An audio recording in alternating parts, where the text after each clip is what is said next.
the idea that he could put 8,132 tons of US Treasury gold into this new sovereign wealth fund for whatever purpose, I mean, I don't know where he's coming from on this, is a complete nonsense because it's not there. I mean, I assume some of it's there. Where between 10,000 and 16,000 tons of central bank gold has gone missing. It's been leased and not returned. So who is the main lessor, if you like, of this?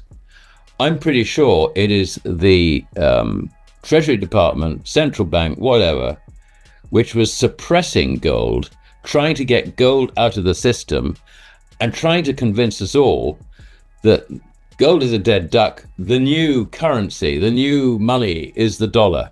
In today's news recap, what is the performance of gold telling us?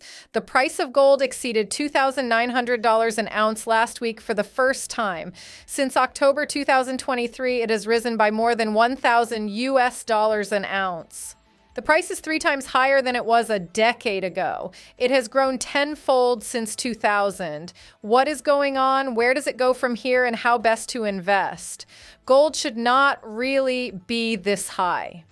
Traditionally, the precious metal performs badly when interest rates rise. That is because, unlike bonds, shares, cash, or property, it does not pay investors an income. When the yields on those other assets are attractive, there is less incentive to hold the barbarous relic, as the economist John Maynard Keynes called gold. That is the case today, but still gold is hitting new records. The gold price should also prefer a weak dollar. The metal is denominated in the U.S. currency. When other currencies are strong versus the dollar, they can buy more gold. When they are weak against the greenback, they can buy less, and so the price should fall. Today's Trump-fueled strong dollar should be a headwind for the gold price. Clearly, it is not. So the performance of gold is telling us something else. The message it sends is that all is not well with the world. It says that investors are worried, and history shows that it is unwise to ignore the signals that gold sends at times of stress. So why is gold so strong today? Several reasons. The first is gold's perceived safe haven qualities when the world looks uncertain. The election of Donald Trump has massively increased the unpredictability of U.S. policy on many fronts, but notably on trade and tariffs. At the same time, gold is a hedge against inflation. Many Trump policies, not just tariffs, are likely to be inflationary. It is a perfect storm for gold. Now we'll show you the best clips of the latest interview. Don't forget to like, subscribe, and turn on notifications so you do not miss out our daily recaps. And check goldsilverstacks.com to get your Stacker's Handbook, the ultimate guide to stack gold and silver, packed with strategies to trade the gold-silver ratio and get more ounces and build wealth over time, so you don't have to rely on market commentators to make your investment decisions. Enjoy the episode. Fascinating situation.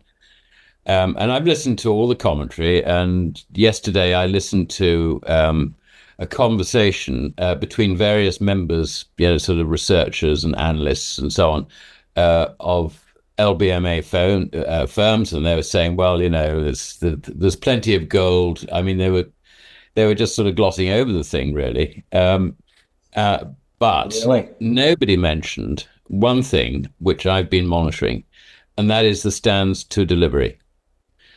Basically, what a stand to delivery is basically where the credit market meets the road of reality, if you like. But because COMEX is run by banks, in effect, who deal in credit, not in physical, they basically, when you stand for delivery, you're not actually getting delivery. What you're getting is a commitment from the counterparty, if you like, on the transaction to deliver you gold at some stage. Now, what they do is they delay the delivery. There was a fascinating article by a guy who used to work for Sprott, and he wrote about trying to get delivery of silver out of COMEX. And basically, he said that a 5-day settlement took 9 months. Wow. 9 months, and that was with Sprott badgering as hard as they could, trying to find out this. Where is it? The whole thing. Eventually, it was delivered in 9 months. Now, the reason this is important is because stands to delivery have been increasing quite substantially. I mean, if you look at last year, just looking at gold, I took out the figures. The stands for delivery last year were 491.2 tons. Now, basically, this year, that has accelerated. So far this year, 285.3 tons have been stood for delivery. In today's news recap, JP Morgan says central bank buying will drive gold to all-time highs. JP Morgan strategists expect gold prices to move towards $3,000 per ounce in 2025. JP Morgan strategists say there are multiple macro scenarios that will likely push gold prices higher in 2025. But after a 30% rally in 2024, some investors are skeptical about where demand will come from with prices at all-time highs. The key will be from central bank buying and gold exchange traded funds inflows, according to JP Morgan's head of base and precious metal strategy, Gregory Shearer. Central banks aren't done with gold yet, with added political uncertainty likely helping to stoke a revival into 2025, he said in a recent note. According to data from the World Gold Council, after dropping in the third quarter of 2024, central bank gold purchases accelerated towards the end of the year, adding 333 tons, 54% higher than the prior year. The People's Bank of China, PBOC, also returned to gold purchases in November for the first time since April earlier that year.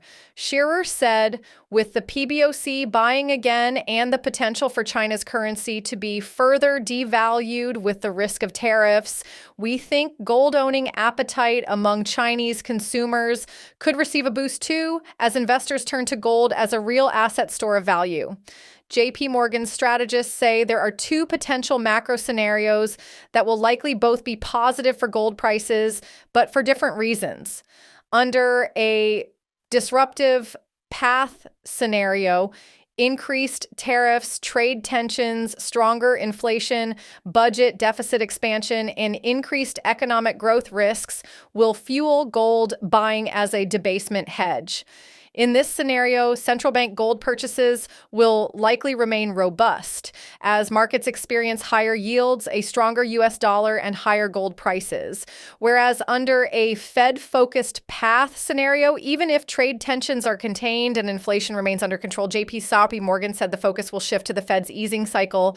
This scenario also skews bullish gold in a much more traditional way, given gold's characteristic bullish skew versus falling real yields over a Fed cutting cycle, the note said. In either case, both scenarios will all help push gold prices towards JP Morgan's forecast of $2,950 per ounce by the fourth quarter of 2025. Now we'll show you the best clips of the latest interview. Don't forget to like, subscribe, and turn on notifications so you do not miss out our daily recaps. And check goldsilverstacks.com to get your Stacker's Handbook, the ultimate guide to stack gold and silver, packed with strategies to trade the gold-silver ratio and get more ounces and build wealth over time, so you don't have to rely on market commentators to make your investment decisions. Enjoy the episode.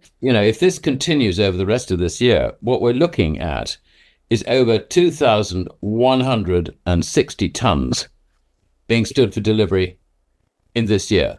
So the pace of the stands for delivery has increased.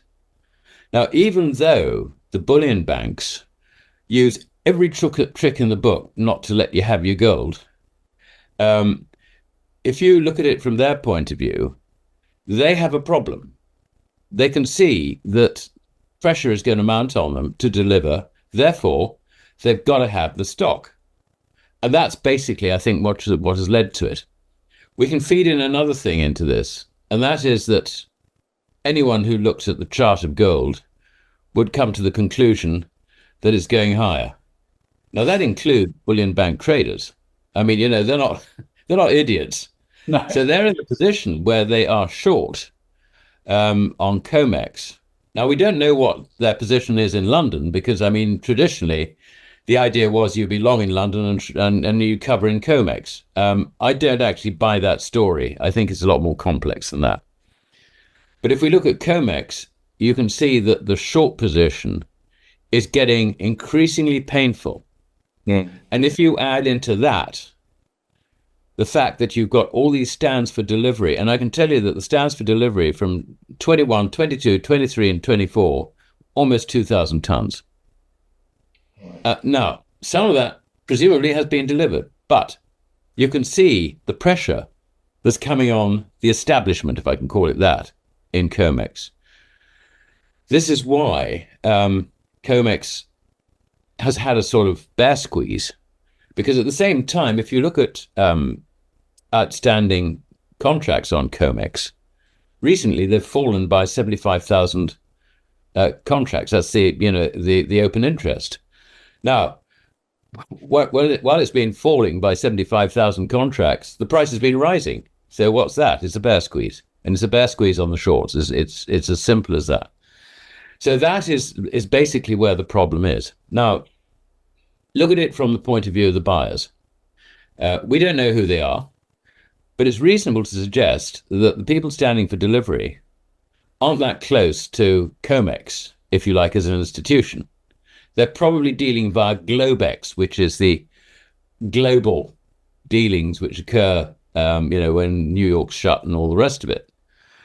So, if, let us say, you are the sovereign wealth fund, central banks, a very rich Asian family, and you stood for delivery, you're now looking at this new world with President Trump. And there are two things here which will worry you. The first is that Scott Bessent is keen to set up a sovereign wealth fund, of which the Treasury's gold will be a central part. Now, what Scott Bessent didn't know, but presumably he's now been put straight, so we'll probably go quiet on this one, is that most of the gold just ain't there. It's gone. It was long gone. And that's Alasdair Macleod's take on the evolving role of gold and the BRICS nations' ambitious plans to challenge the global financial order. What do you think? Do the BRICS nations' master plan for a gold-linked system hold the potential to reshape the global economy, or are the obstacles too great? Let us know your thoughts in the comments below, and don't forget to like and subscribe for more daily recaps. Now watch this video right here because it's a perfect fit for you. I'll see you on the other side.